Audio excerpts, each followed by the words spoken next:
So cool. Hi guys, welcome back to my channel. I hope you guys are all good. So today I'm going to be showing you how I installed a water fountain, well, water hose on the Step2 rain shower splash pond water table. And don't worry, it's going to be connected to the actual table. So with that being said, let's get started. So now I'm going to show you exactly what I used to attach that water hose in the water table, and I'm going to tell you where I got it from.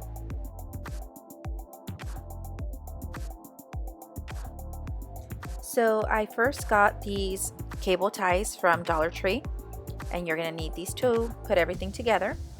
And then I got this water pump on Amazon. It was around $22, $25. And what I like is that it's battery operated, so you don't have to worry about connecting it to an outlet, especially when you're working with something that has water. So here I'm just unboxing and showing you guys everything that comes inside this box. Of course, this is the water pump. And once I take it out of here, it comes with another little box in here.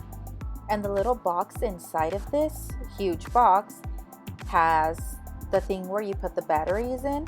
And then that, of course, is going to go inside the water pump.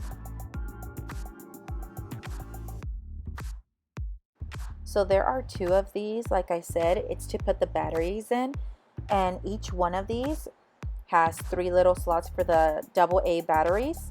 And then of course you put it inside of this on and off kind of topper, and this is the top of the pump. So once you put the batteries in, you install it just like that. Then you get the rest of your pump and you attach the battery one into that red place. Make sure that it's tight, but not super tight. And then of course, there you have it, it's connected.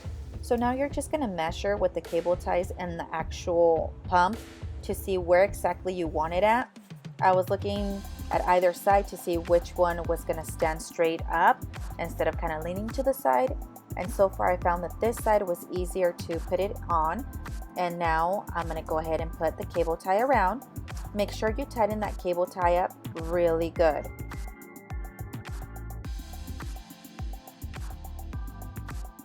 So now I'm just going to measure the pump on the top to see where exactly I want it to be at and where exactly I'm going to go ahead and tie it up to. So now you get one of those cable ties and do the same thing that you did to the bottom of the pump to the top. So exactly where you're going to want the top of the hose to be at. I decided to put one kind of in the end and one kind of like at the top of it, so it can stay in place and have all that water go down. Make sure that you are tightening those cable ties really well, because you don't want it to fall off. Again, you do not want it to be flimsy. You do not want it to fall off and have to do this all over again. Once you tighten it up, well, it stays there, and just cut the ends off. Now to test all of this out, I decided to get a bowl that we use for play, and I added water to that bowl. And I saw that it needed like a finger length in there for the water, but it was fine with that bowl. Again, I'm testing it out here. I'm turning it on, and you see, it works. So once you don't have water to that level where the pump is at, it will not work. So you need to add more water for it to work. And that is exactly what I did right here. I added lots of water without that little bowl, so you guys can see that it does work as long as you have enough water for the pump to circulate. Again, this on and off switch is what's going to control how the fountain either turns on or turns off. It's that simple, and you get to control it. So if your children don't want the little sprout to be spouting the fountain water, you can just turn it off for them and let them play. If they want it on, you can just go ahead and turn it back on for them. And I like calling this a fountain just because of the sound that it makes. It's very relaxing. But again, it's just the pump on the water table that just circulates. And if you see anything like this brown little thing that I found on the pump, do not be alarmed. It's just a part of the cardboard from the packaging where the actual pump came in from. You can use it indoors or outdoors.